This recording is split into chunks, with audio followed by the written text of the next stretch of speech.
Bom dia, irmãos.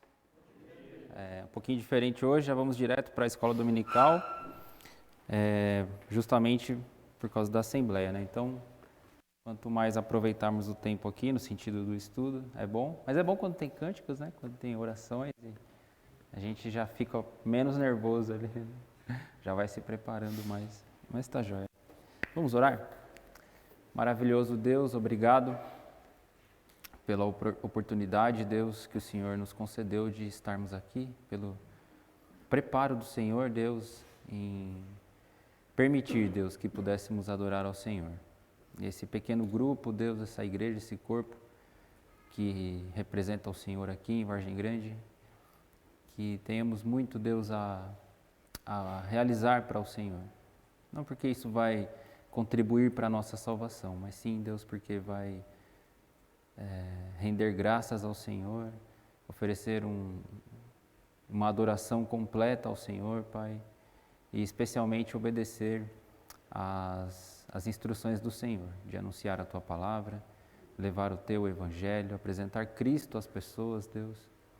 Abençoe para que essa igreja ela possa, Deus, realizar essa obra, Pai, aqui na cidade. Cada um, Deus, comprometido em testemunhar, em conduzir pessoas a Cristo, Pai. Nós sabemos que esse trabalho é do Senhor, mas nós temos que fazer, Pai. Temos que alcançar as pessoas com o Teu Evangelho, com a Tua Palavra. Ajuda-nos para que possamos ser fiéis nessa caminhada, termos vida com o Senhor para poder apresentar um Cristo santo, e nos ajuda, Pai. Abençoe os perdidos que estão condenados, Deus, em morte eterna, Pai. Que o Senhor os abençoe também. Abençoe os irmãos que chegaram, aqueles que também vão assistir posteriormente, Pai, essa aula. Que possa, Deus, contribuir muito na vida de cada um, e especialmente na minha também. E aqueles também, Deus, que ainda não te conhecem, seja uma oportunidade de te conhecerem, porque a Tua Palavra é a verdade. Porque o Jesus Cristo, Ele é a vida, Ele é o caminho, a verdade e a vida, e pode tirar muitos do engano, do erro e da perdição. Eu oro, Deus, com esse intuito, Pai, e dependo da Tua misericórdia e da Tua graça para este momento também. Grato em nome de Jesus, amém. Irmãos, hoje é a última aula a respeito da verdadeira vida, né? Do que é a vida. Ô, irmã, pode me dar aqui, irmã? Muito obrigado, viu? Eu vou deixar aqui, ó.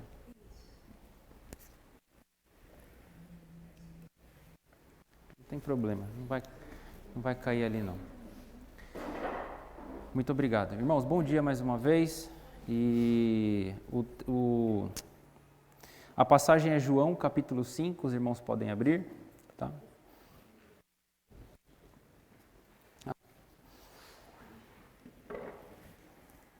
Obrigado. Então, de João.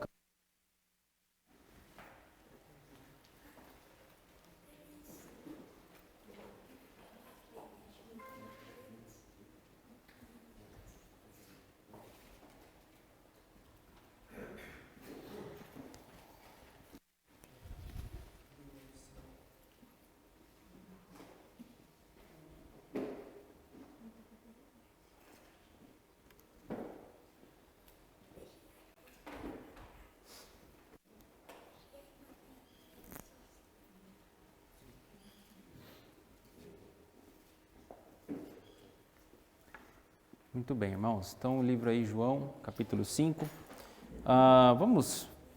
O versículo, né, que foi destacado lá para que nós pudéssemos estudar, é o verso 26 do capítulo 5. Porque assim como o Pai tem vida em si mesmo, também concedeu ao Filho ter vida em si mesmo. Então, toda a lição hoje, ela vai ter a sua orientação a partir desse versículo. Que a vida que se origina no Pai, ela também é concebida no Filho. A mesma vida, o mesmo tipo de vida é concebida no Filho. E uma das percepções, uma das qualidades do livro de João é ver e conhecer o Jesus divino. O segundo Deus, né, ou o Deus Filho, que faz parte da Trindade, ele é identificado nessa carta. João faz muita questão de enfatizar essa divindade de Jesus Cristo, ele como sendo Deus.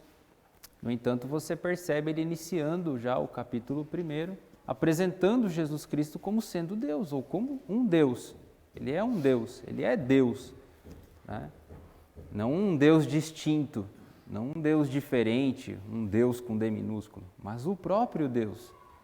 E João faz isso, contando as histórias, os eventos, os milagres, e apresentando essa ideia de um Jesus divino, de um Jesus que é Deus também. Então, se o Pai, que é o originador da vida, quem concedeu a vida, quem dá a vida, ele explica e nos ensina que Jesus também tem a mesma qualidade, o mesmo adjetivo, a mesma condição que o Deus Pai. Se você for ler Gênesis e você identificar lá o Pai como o Criador, como o autor da vida, em João você também tem que ter o mesmo olhar e a mesma perspectiva. Você tem que olhar com a mesma visão, com o mesmo entendimento, que ele também é o originador da vida. E nós aprendemos em alguns textos também que sem ele, nada do que foi feito se fez. Então ele, tendo a mesma qualidade, a mesma essência, é o mesmo gerador, o mesmo genitor da vida, é o mesmo, Jesus Cristo. Então nós temos que ter esse entendimento a respeito desse Jesus divino, Deus e o autor da vida. Eu gostaria de ler os versículos anteriores e apenas até o verso 29, porque também hoje o tempo é um pouquinho mais curto e eu quero trazer só apenas alguns aspectos da vida e apresentar alguns tipos de morte que nós podemos identificar na Bíblia. Apesar da morte ela ser única, né, um acontecimento cabal, existem alguns tipos de morte que nós podemos perceber nas Escrituras, especialmente no Novo Testamento, por causa da teologia, né, no sentido da salvação.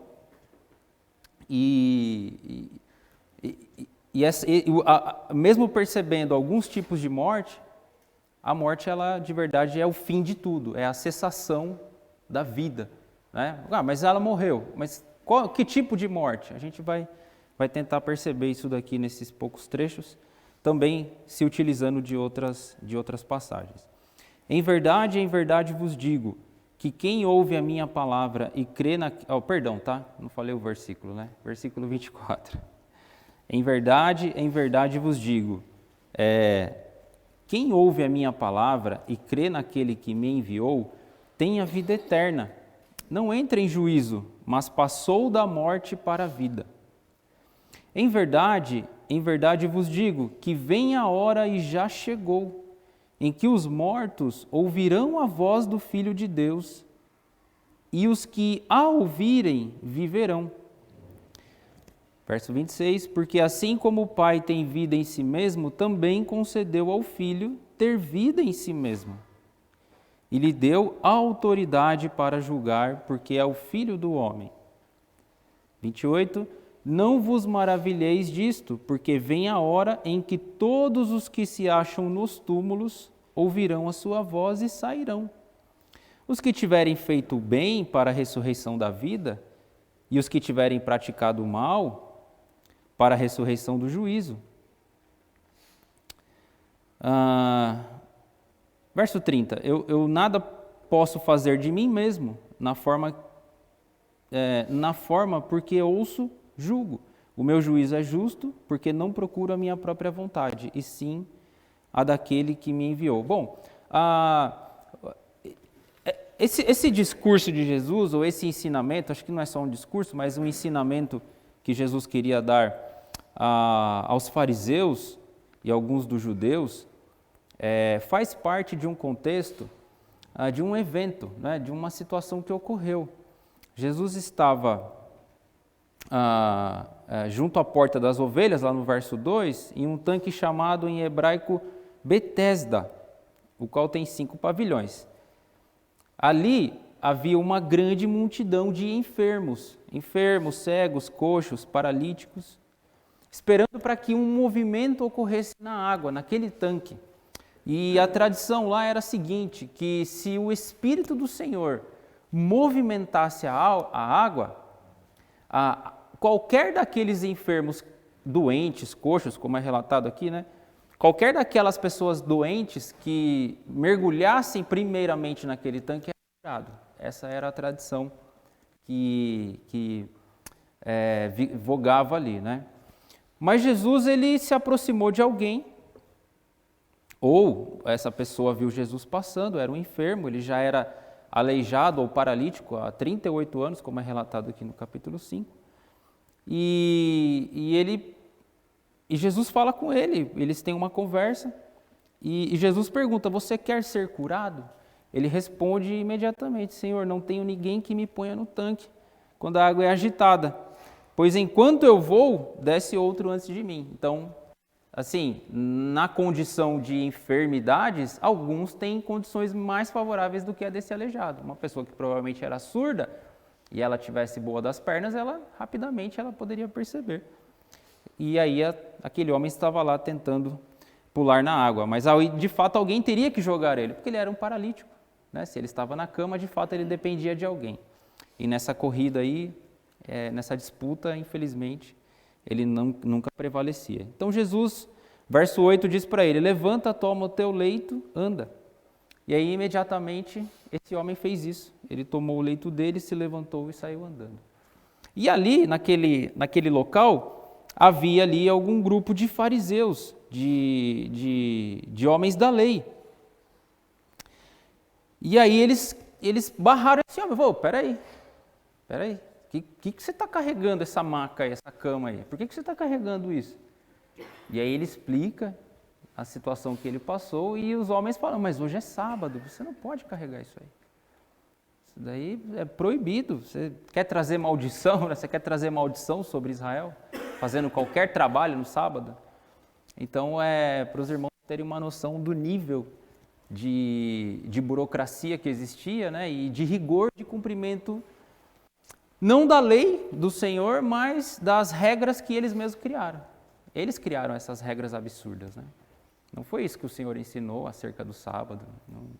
Não chegou nesse nível de prática. Deus nunca pensou que o efeito colateral seria esse, né? E esse homem relata para eles o que Jesus fez, e diante desse fato milagroso, dessa situação divina, de um Deus que realizou essa obra, eles não se maravilharam, nem um pouco, não se importaram com isso, ignoraram essa situação. E ele segue a vida dele e leva essa bronca. E depois, Jesus não pôde conversar com ele ali naquele local, né? Mas eles se encontram depois no pátio do templo e Jesus conversa com eles. E aí Jesus encontra ele e aqueles homens já estão bravos, né? A liderança religiosa já está brava, querendo matar Jesus, como é relatado ali no verso 18 também, porque ele estava violando o sábado. Ele estava violando o sábado. Então Jesus resolve trazer esse ensinamento a respeito do sábado e a respeito do que é vida. Do que é vida de fato. Será que esses homens doutores da lei, eles estavam vivendo de fato a vida com Deus? Será que esse era o resumo perfeito de vida, o sentido da vida ideal, perfeito que o Senhor queria para a vida deles? Esse povo judeu, a liderança, acho que de fato, né? O povo estava à mercê deles, talvez alguns tivessem muito interesse em manter aquela situação por estar sendo beneficiado de alguma maneira, por estar tirando vantagem de alguma maneira. Mas de fato, irmãos, essa era a vida que o Senhor queria para o seu povo. A liderança tinha toda a prerrogativa e a autoridade para ensinar o povo, para ensinar a população em geral acerca das Escrituras. Mas a ideia que eles transmitiam de vida, a ideia que eles transmitiam do que era vida com Deus, é essa daqui, como foi relatado agora no início aí do capítulo 5? Será que é isso mesmo? É essa ideia de vida? Essa exigência absurda, esquisita, né? Uma exigência sem sentido, onde a lei, a regra, o cumprimento da regra é mais importante do que um fato divino milagroso? Será que a percepção de vida deles era coerente? Faz sentido isso daí? Não faz sentido, irmãos. A pessoa ela está tão religiosa que nada mais para ela faz sentido do que realmente é divino, do que é espiritual. Isso nós temos que tomar cuidado, porque na nossa vida nós temos essa tendência de sermos muito religiosos,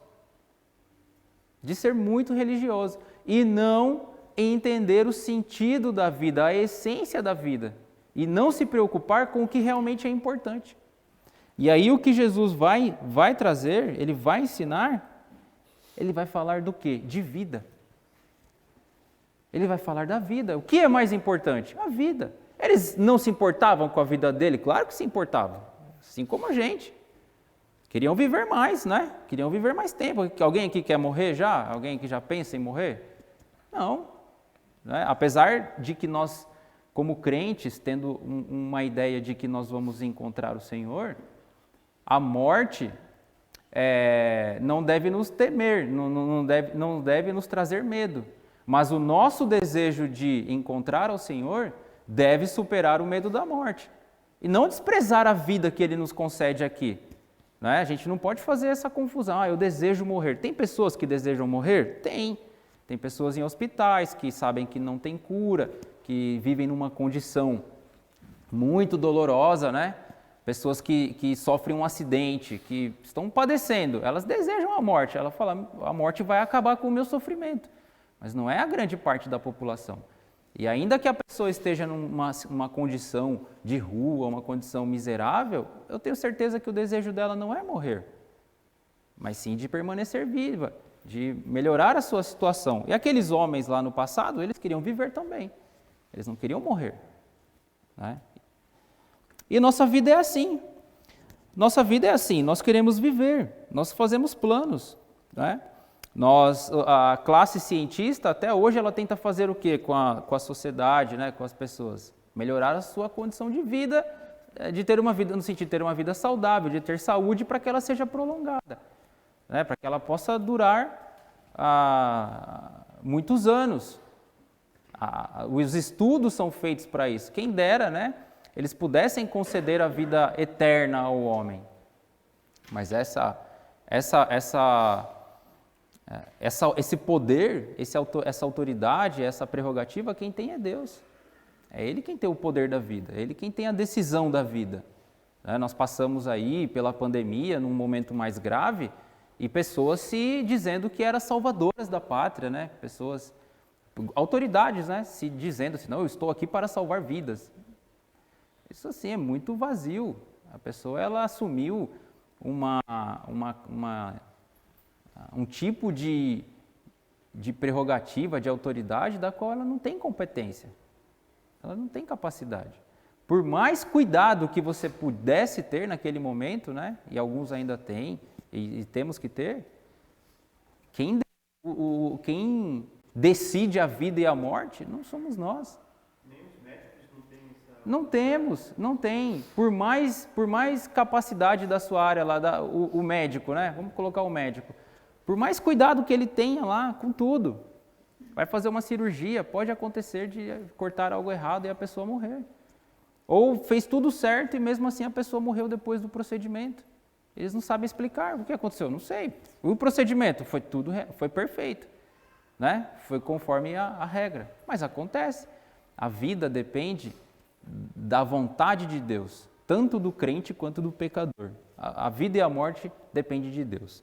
Lembra de Jó? Quando Deus queria, né, trabalhar na vida de Jó, Deus falou para Satanás, olha, você não tem permissão de tocar na vida dele.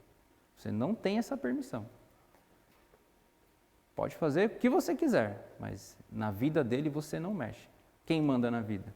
É Deus. Satanás tem poder para matar? Tem, mas só se Deus permitir. Se eu autorizar, você mata. Então Jesus vai para o lado que é o principal da conversa, que é o quê? Vida. Ele diz assim, ó, verso 20, né? Porque o Pai ama o Filho e lhe mostra tudo o que faz, as maiores obras do que estas lhes mostrará, para que vos maravilheis, pois assim como o Pai ressuscita e vivifica os mortos, assim também o Filho vivifica aqueles a quem crê.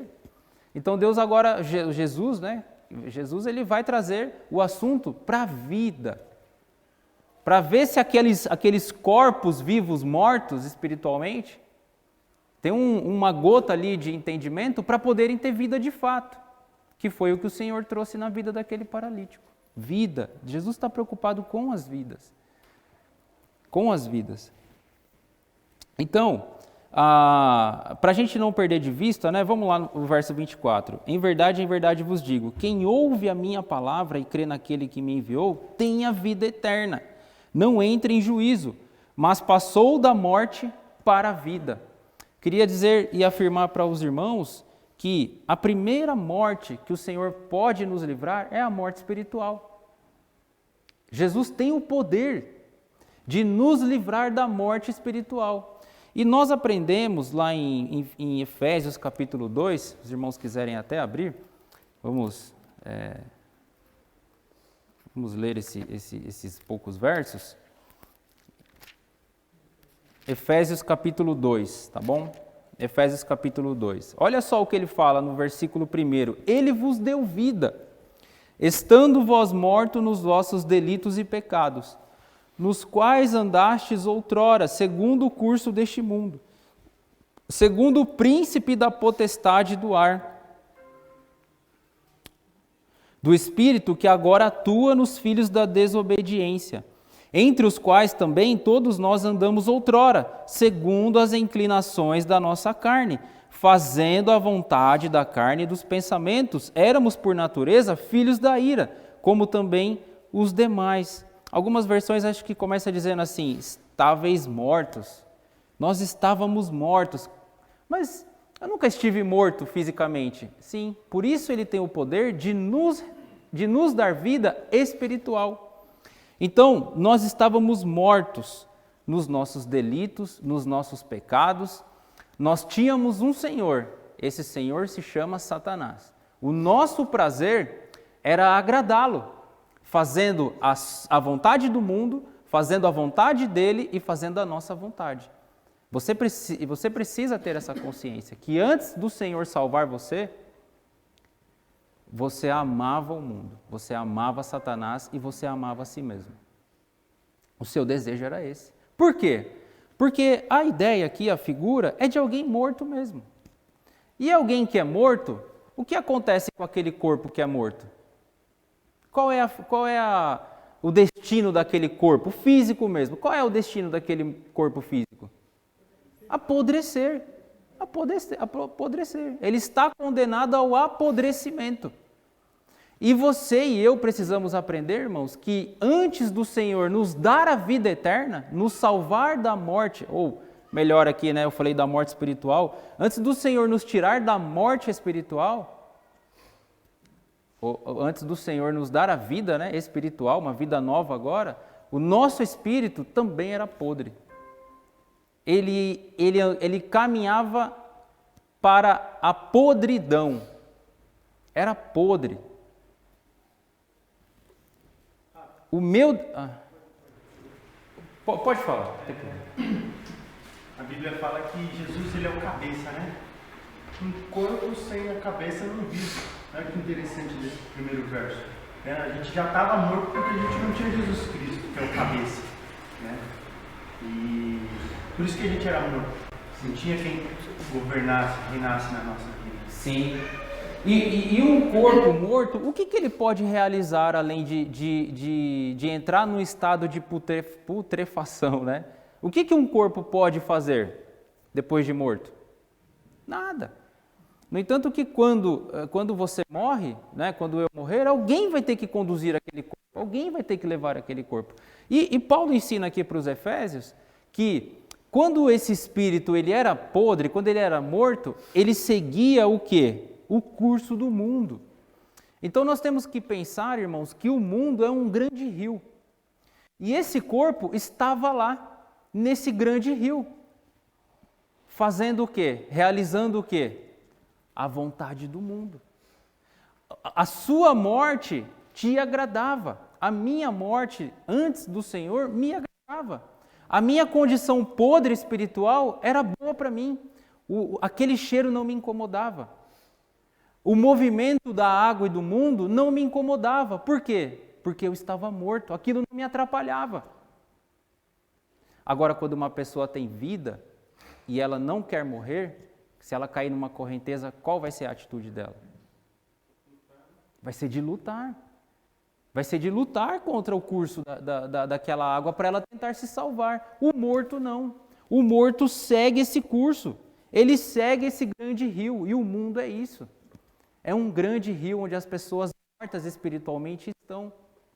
E Jesus tem toda a condição de nos salvar desse grande rio, dessa morte espiritual. Irmãos, um espírito podre, morto, ele apodrece o ambiente, ele apodrece a casa. Uma família onde somente o filho é crente, ele está vivendo no meio de mortos. Ali dentro da casa dele é um cemitério. No seu trabalho, eu no meu trabalho, quando eu chego no meu trabalho, tem pessoas lá, irmãos, que estão mortas. Elas estão seguindo o curso do mundo, seguindo os seus desejos, tendo Satanás como seu rei, como seu senhor, fazendo a sua vontade da carne. Aquele é o desejo dele, de seguir o curso do mundo, espiritualmente falando. Pais que têm filhos que não são crentes, aquele filho que está morto lá dentro. Então, nós vivemos um grande cemitério, né? Ah, mas a pessoa está viva, é meio difícil para... Irmãos, espiritualmente falando, essas pessoas estão mortas. Se nós não fomos justificados, como Paulo ensina a Romanos, justificados, pois, pela fé, temos paz para com Deus, por meio de nosso Senhor Jesus Cristo, em quem também nós temos a redenção, né? Entrada pela fé, a essa graça, a qual estamos firmes. Bom, enfim. Nós vivemos, irmãos, cercados de mortos.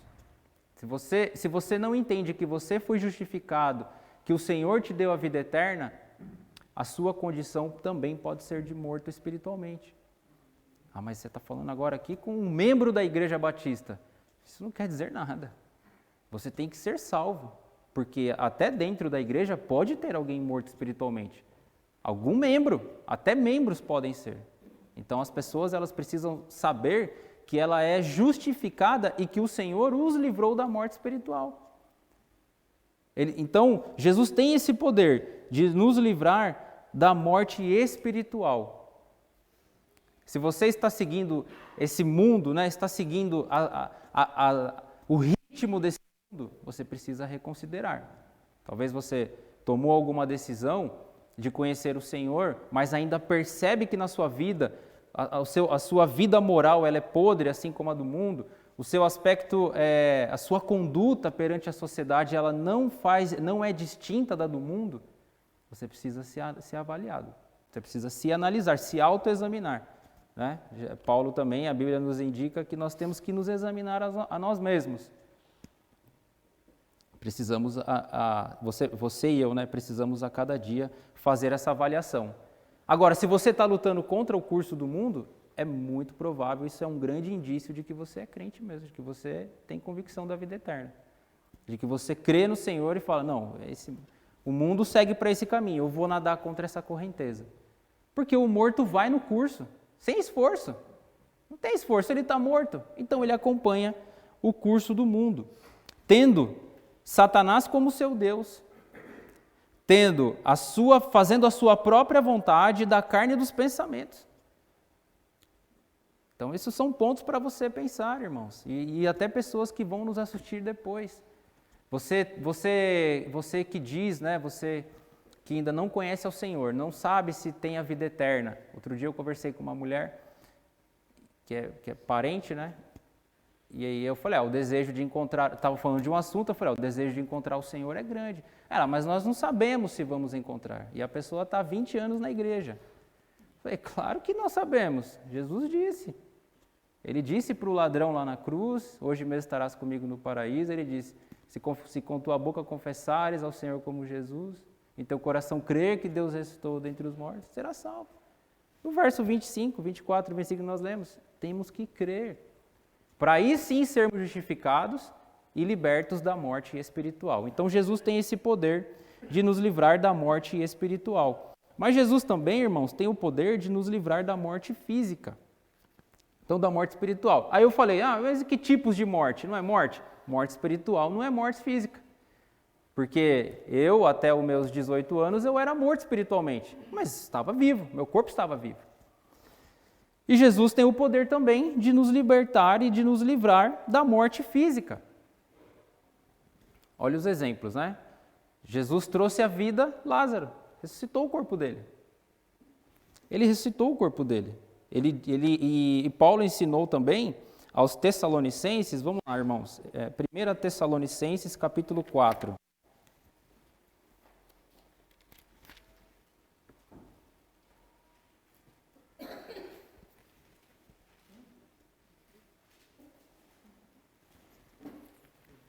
Tessalonicenses, capítulo 4, a partir do versículo 13. Algum irmão pode ler, por favor, do 13 até o 18? Irmãos, não queremos que vocês sejam ignorantes quanto aos que dormem, para que não se entristeçam como os outros que não têm esperança. Se cremos que Jesus morreu e ressurgiu, cremos também que Deus trará, mediante Jesus e com ele, aqueles que nele dormiram. Dizemos a vocês, pela palavra do Senhor, que nós, os que estivermos vivos, os que ficarmos até a vinda do Senhor, certamente não precederemos os que dormem. Pois, dada a ordem com a voz do arcanjo e o ressoar da trombeta de Deus, o próprio Senhor descerá dos céus e os mortos em Cristo ressuscitarão primeiro. Até o 20? Até o 18.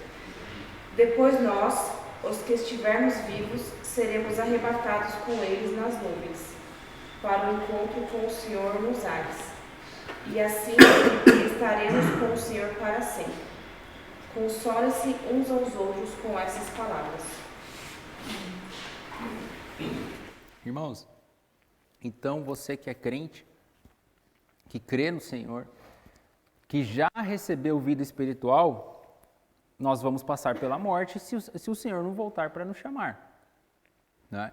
Nós estamos caminhando para a nossa morte física. Esse é o curso normal da vida. O Senhor, inicialmente, Ele criou a humanidade para ter a vida eterna. Mas por causa do pecado, veio a morte e nós também herdamos essa condição. Então, nós estamos caminhando para a morte física. Mas da morte espiritual, nós que cremos no Senhor, vamos ter vida espiritual. Mas a física vai ser enterrada, vai para lá, vai para a sepultura. Quando o Senhor chamar a sua igreja, de acordo com o que está em Tessalonicenses, primeiro Ele vai ressuscitar quem? O corpo físico, os mortos. E se quando Ele voltar nós estivermos mortos, nós seremos ressuscitados, nosso espírito volta para aquele corpo e nós seremos glorificados.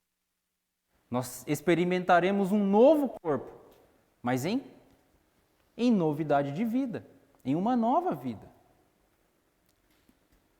Então, o mesmo Cristo também tem poder e autoridade para vivificar corpos. Ele fez isso com Lázaro.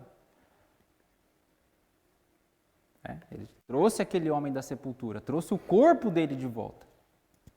Trouxe o corpo dele. Se ele Se Jesus não tivesse as mesmas condições de Deus, Deus não poderia ter permitido que essa afirmação fosse feita pela própria boca do Cristo. No verso 26, que ele também tem concedido nele a vida, ou ele tem vida em si mesmo. Quando ele foi ressuscitado também, ele provou isso, que ele tinha vida em si mesmo. A morte eterna, teve que olhar para Jesus e dizer, olha, aqui você não tem espaço aqui, não tem lugar para você aqui. A morte eterna teve que trazer Jesus de volta. Lógico que é uma figura, né? Isso é uma figura. Mas Jesus, ele já Mas Jesus, ele ressuscitaria como já era predito, que ele ressuscitaria por não haver pecado nele, pela origem dele não ter sido a vida dele não ter sido concebida em pecado, mas sim vinda do próprio Deus. Então o meu corpo físico, ele ficará na sepultura até o Senhor voltar. Quando ele voltar, as sepulturas se abrirão e o Senhor nos dará novos corpos, uma nova vida. Então ele também tem esse poder de nos dar vida física também. Tá bom? Então eu falei de gêneros de morte, né? Mas ele pode nos tirar da condição da morte da carne. Aí outro dia eu estava falando com alguma pessoa a respeito de quando a pessoa morre, o que pode fazer com o corpo? Está na mão de quem fica com o corpo, né? Vai fazer o que quiser. E aí alguém falou, não, eu quero ser enterrado, porque não pode cremar. Mas não pode cremar? Que coisa estranha, que papo. Não, depois, como é que Deus vai trazer o espírito para o corpo? Como é que corpo? Já não vai ter corpo. Né? O que a pessoa acha que faz com os ossos depois de 5, 6 anos lá? Né? Some tudo, um pedaço de um osso está aqui, o outro está em outro lugar, põe em outra pessoa, sabe? Aí eu falei, não, cremar não é errado não, mas um pastor já ensinou que cremar é errado. Tá aí, cristãos que foram queimados. Eles morreram em pecado? O que é isso? Não faz sentido, né? Então, irmãos, pode cremar. Eu já falei que quero ser cremado porque eu não quero acordar lá dentro. Eu tenho medo de alguém me dar o óbito errado. Fala, não, morreu. Aí não morreu completamente. Aí passa 2 dias eu acordo. E aí? Aí eu morro. Aí eu vou morrer, vai ser bem pior. Se a Nayara esquecer, irmãos, lembrem ela, por favor, desse detalhe. Não esqueça, irmão. O Veiga pediu para ser cremado, tá agora gravado aí. Faço questão, tá? Faço questão mesmo. Eu estava conversando com a minha mãe sobre isso também. Falei, mãe, não me enterra. Isso, exato. Não, pode guardar no pote. Guarda o pote, põe no rack lá. Ligar para ela, falar Isso, alguém aqui, por favor, tá? Pode ligar, mandar uma mensagem. Essa última dúvida, se vai ser doador de órgãos, só pra gente terminar de anotar aqui. Não tá no RG, mas pode doar. Se tiver alguma coisa boa aqui, pode doar. Né? Pode doar sim. Então, irmãos, o nosso Senhor tem esse poder também de nos dar a vida, de vivificar o nosso corpo. Por mais podre e desintegrado que esteja, tá? Deus é poderoso. Ele criou-nos da onde? Do pó. Né? Ele criou do pó, exatamente. Então, criou do pó. Só não deixa queimar com muito carvão, senão eu vou vir malhado, né? Vem tudo, vai misturar.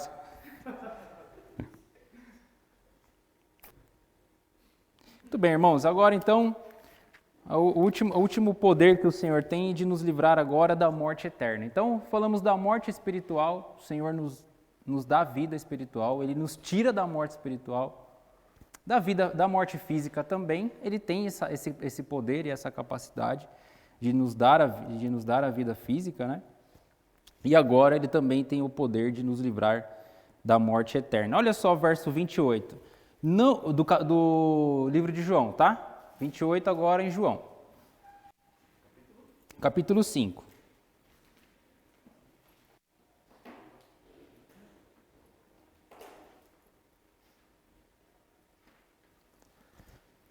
Então, olha só o verso 28. Não vos maravilheis disso, porque vem a hora em que todos os que se acham nos túmulos ouvirão a sua voz e sairão.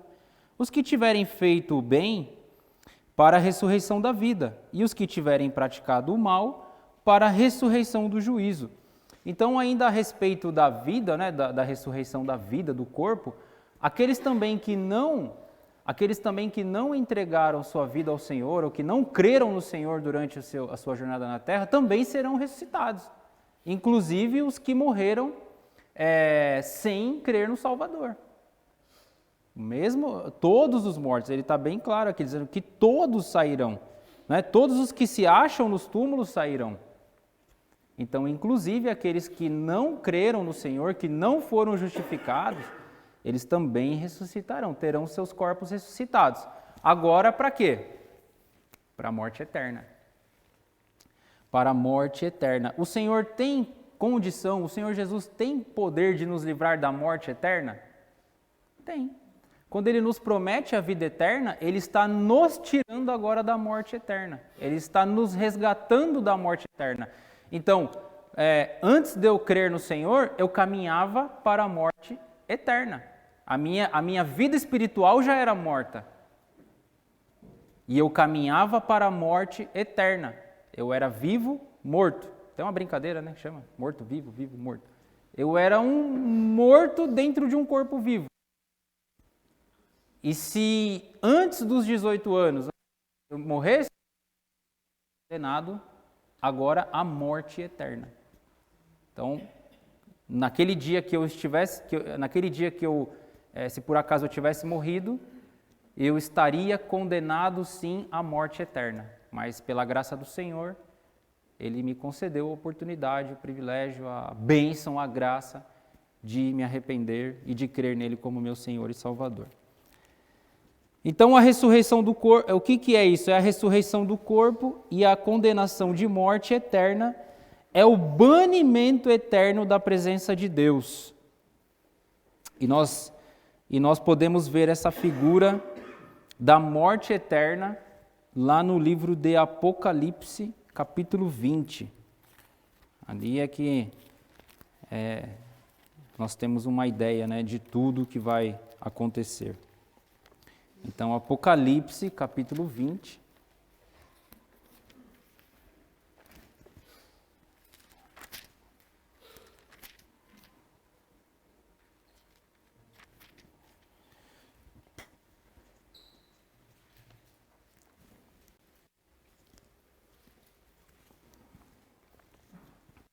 Apocalipse, capítulo 20. A partir do verso 11 até o verso 15. Vi um trono branco, e aquele que nele se assenta, de cuja presença fugiram a terra e o céu, e não se achou lugar para eles. Vi também os mortos, os grandes e os pequenos, postos em pé diante do trono. Então se abriram os livros. Ainda outro livro, o livro da vida, foi aberto, e os mortos foram julgados segundo as suas obras, conforme o que se achava escrito nos livros. Deu o mar os mortos que nele estavam. O mar e o além entregaram os mortos que neles havia, e foram julgados um por um, segundo as suas obras. Então a morte e o inferno foram lançados para dentro do lago de fogo.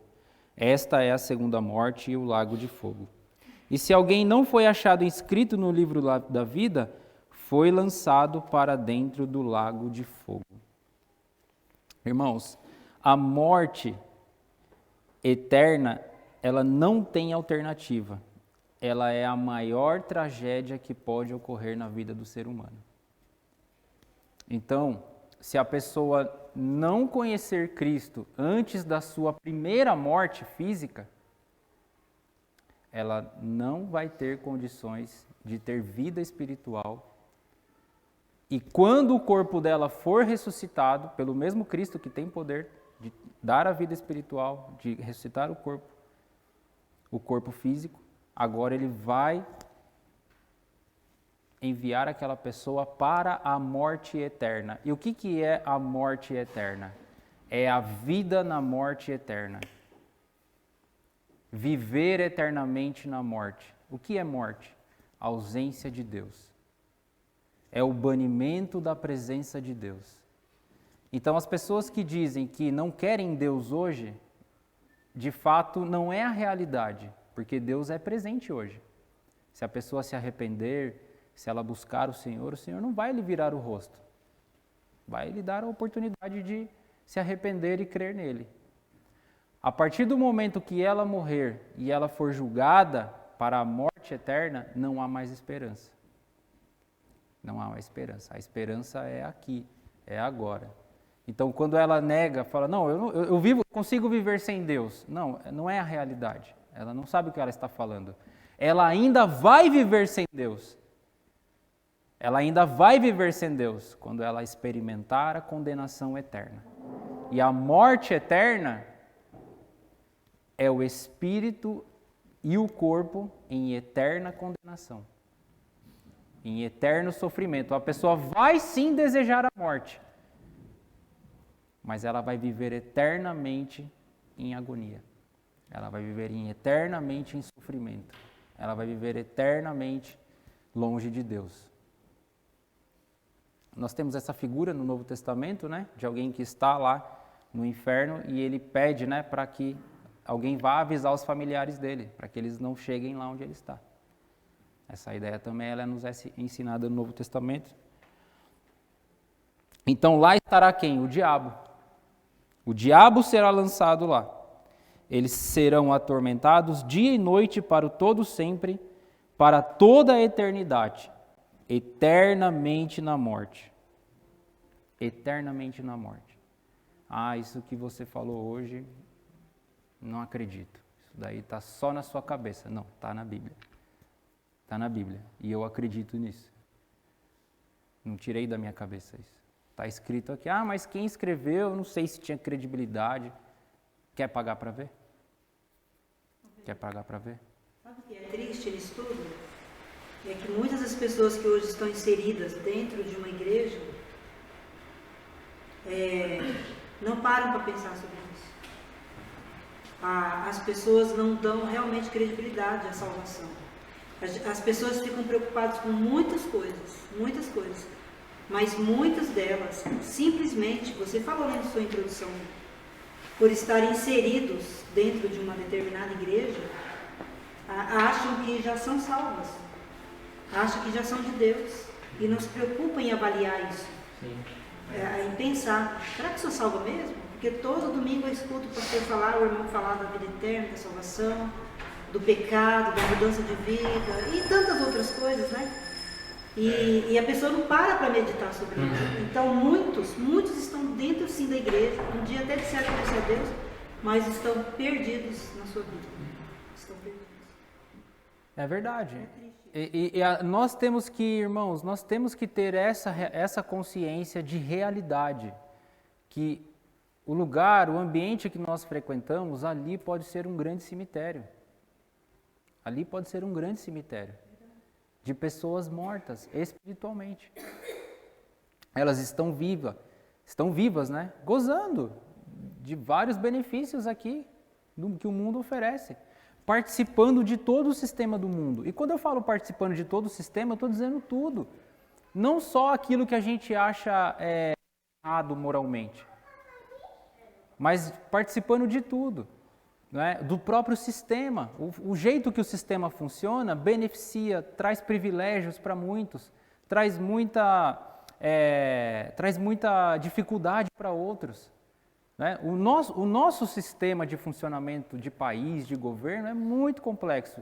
Justo para alguns, injusto para outros. E nós fazemos parte disso também. Então nós precisamos avaliar qual é a nossa condição real e o que importa para nós, se é a vida eterna, o crer naquele que me enviou, né? O verso 24 diz, Jesus dizendo, quem ouve a minha palavra e crê naquele que me enviou, tem a vida eterna, não entra para juízo, mas passou da morte para a vida. Isso é o mais importante, esse é o tema mais importante da minha vida e da sua vida. As outras coisas, elas são de menor importância, assim como nós iniciamos o estudo. Jesus trazendo o que de fato importa, irmãos, pensarmos. Até o fato dele ter curado o paralítico, ele não ficou falando sobre aquela situação, mas ele trouxe à tona o quê? O assunto principal, irmãos, que é a vida. O assunto principal nosso é a vida. O meu pai não conhece ao Senhor. Parentes meus não conhecem ao Senhor. Colegas de trabalho não conhecem ao Senhor, não creem no Senhor como Salvador. Eles buscam o quê? A sua própria salvação. Só que todas aquelas obras que eles realizam são podres. Porque a origem é podre, é horrível. Eu estou tentando falar a palavra, é putreficado. Só que pelo fato dele estar morto, ele precisa do Espírito do Senhor. Ele precisa da palavra de Deus na vida dele. E quem vai transmitir isso? Quem o Senhor escolheu? Quem o Senhor separou para fazer esse trabalho? Fomos nós. Então, irmãos, qual é o meu assunto? Qual é o meu assunto principal da minha vida, irmãos? Infelizmente, tem pessoas que passam a semana assistindo televisão. Aí, quando tem a oportunidade de falar, fala do quê? Fala do que se alimentou durante a semana. Fala do que indignou. É justo? Pode ser. É o assunto principal da vida? Não é. Não é. Não é o assunto principal. Nós, como igreja, irmãos, temos que viver essa realidade. Porque se Jesus voltar hoje, Maranata, que isso ocorra, irmãos, nós temos pessoas que vão ficar, pessoas queridas, que nós gostamos de almoçar aos domingos, né? Eu gosto de ir na casa da minha mãe, amo a minha mãe e os meus pais, quando ela me convida eu gosto de ir lá, mas na mesma mesa que eu estou, tem pessoas que estão ali mortas. E do que eu vou falar com essas pessoas? Então eu não posso falar nada, não posso conversar. Não estou dizendo isso. Mas não perde de vista, irmãos. Elas precisam de vida. Não perde isso de vista. Tudo é importante. Nos afeta, né? Afeta a nossa vida, afeta a nossa segurança, afeta a nossa saúde, afeta nosso bolso, afeta a nossa casa. Tudo afeta. Mas ainda o que é mais importante, irmãos, é a vida. E se nós em Jesus, que ele diz, minha palavra e crê naquele que me enviou, quem ouve a minha palavra e crê naquele que me enviou, passa da morte para a vida. Isso é o mais importante. De tudo que eu e você conversarmos no nosso dia a dia, que são coisas importantes, né? Coisas do trabalho, são coisas extremamente importantes.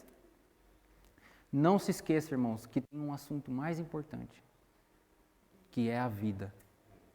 É a vida. Você é crente? Você nasceu de novo?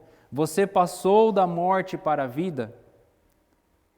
Ou você ainda está naquele grande rio que Paulo ensinou aos Efésios? No grande rio do mundo. Se você ainda está no curso do mundo, provavelmente você ainda não creu no Senhor. Que de fato Ele te libertou. Que de fato Ele te dá a vida eterna se você crê nele. Não pelas obras, mas sim pelo que Ele fez. Jesus disse, eu sou o caminho, a verdade e a vida. Ninguém vem ao Pai, senão por mim. Deus nos abençoe, irmãos. Espero que tenha ficado a lição desses tipos de morte que o Senhor nos livra. Da morte física e da morte eterna.